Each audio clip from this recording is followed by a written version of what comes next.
y la fuerza elástica torácica, en el cual este va a coincidir con el volumen de reserva, cuando hacemos la expiración normal, o sea, la expiración corriente. Vamos a continuar y vamos a ver que la presión hay que sacar el volumen dividido la compliance más el flujo por la resistencia.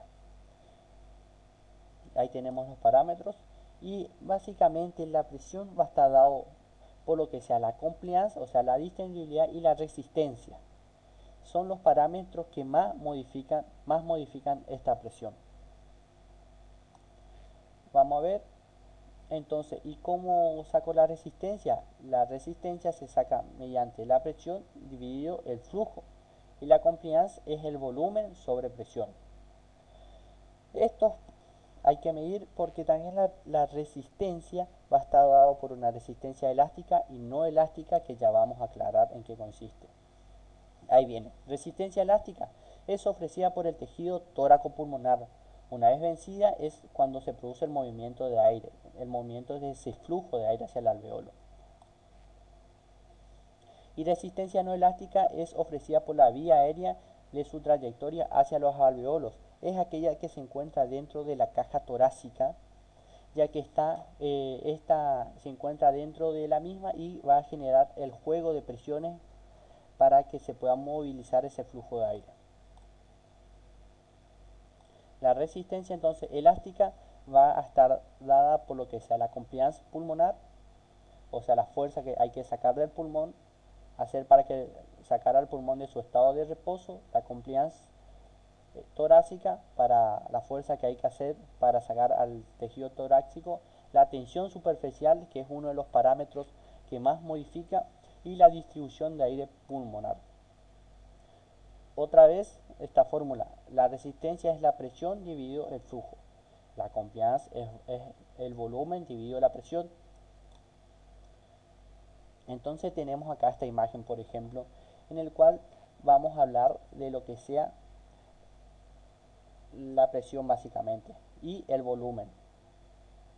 Entonces, ¿de qué estamos hablando? Sí, estamos hablando de la compliance. Acá tenemos que la línea inferior va a corresponder a la línea de inspiración y la línea superior de expiración. Vamos a ver que en condición normal hay que hacer primeramente hay que hacer mucha presión para generar poco cambio del volumen, debido a que hay que vencer esa fuerza, hay que vencer esa compliance.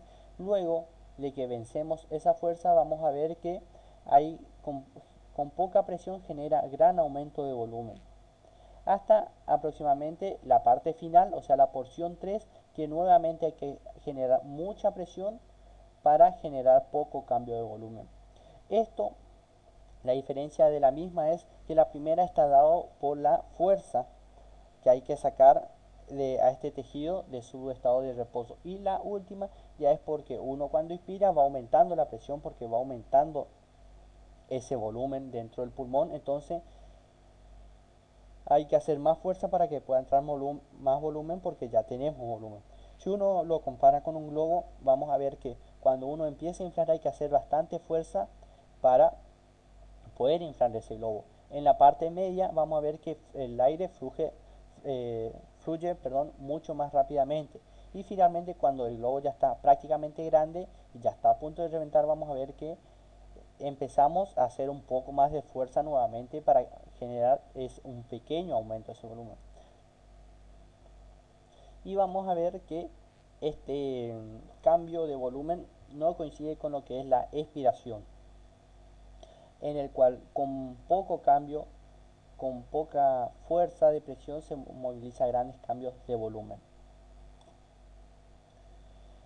Acá traigo una imagen de lo que es efisema pulmonar y fibrosis, en el cual es importante porque se ve alterado la compliance de ambos. Vamos a ver que en el caso del efisema yo debo hacer poca presión para generar grandes cambios de volumen. Por lo tanto, la compliance estaría afectada.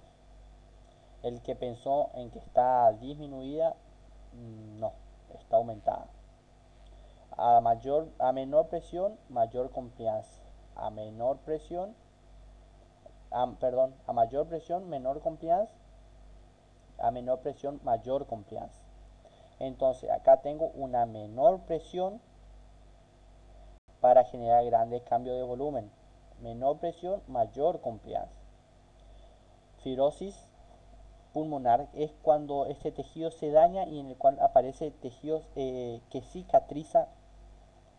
Por lo tanto, debo generar una mayor presión, aumento la presión para generar poco cambio de volumen. Por lo tanto, la compliance va a disminuir.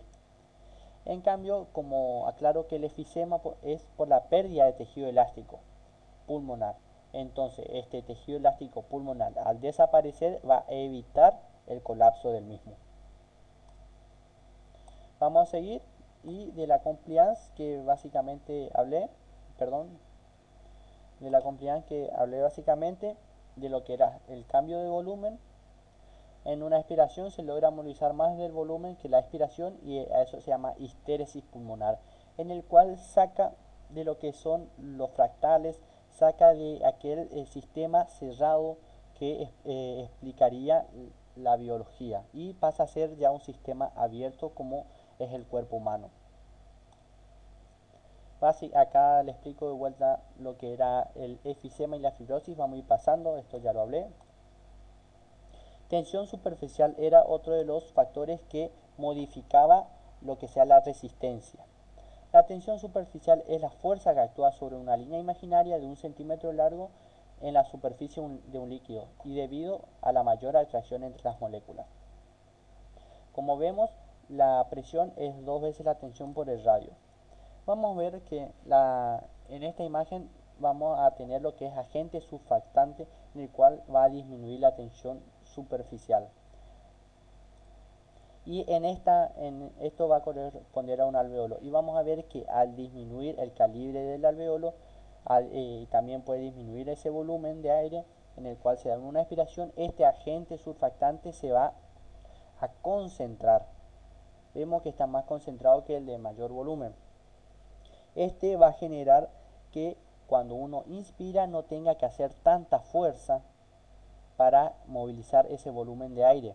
Es lo que hacemos cuando a un globo se le pone en agua.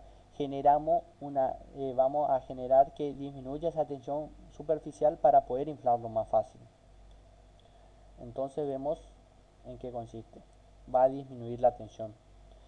Los agentes surfactantes son lipoproteínas básicamente en su mayoría y, como dije, disminuye la tensión superficial y modifica la histéresis pulmonar. Cuando uno pone un alveolo sin agente surfactante de mayor volumen y uno de menor volumen, vamos a ver que uno va a pensar que el flujo de aire se va a mover del de mayor volumen al de menor volumen. En cambio, este no es así. Es al contrario, el de menor volumen se va a vaciar en el de mayor volumen, en ese alveolo. En cambio, esta tensión superficial, este agente surfactante va a modificar esos parámetros y va a permitir que se redistribuya ese flujo, cambiando desde el alveolo de mayor volumen se pueda vaciar en el de menor volumen. Y va también a reducir lo que sea los edemas alveolar porque va a disminuir el pasaje de agua. Va a disminuir el transudado de los capilares. En un suspiro lo que se hace es movilizar una gran cantidad de agentes surfactantes redistribuyendo este flujo. Resistencia elástica, entonces hablamos ya de la compliance torácica, compliance pulmonar, tensión superficial. Vamos a hablar ahora de la distribución de aire pulmonar. Normalmente uno piensa que la distribución de aire es homogénea, en cambio no es así. Esta distribución es al contrario, es variable. Acá una imagen un poco graciosa, pero representaría lo que es el pulmón y los alveolos. Vamos a ver que la parte superficial de los alveolos va a tener mucho aire, la parte más La parte media va a tener menor aire que la parte superior y la inferior el que menor aire posee. Esto es básicamente porque cuando uno está parado, la base pulmonar, la parte basal debe soportar el peso del pulmón. Y también la irrigación va a variar en estas condiciones. Vamos a ver que la parte superficial, la parte superior va a tener una menor irrigación que la parte inferior. Y vamos a hablar del volumen de cierre, que es aquel colapso de las pequeñas vías aéreas y se da sobre todo en la base del pulmón. Compliance torácica.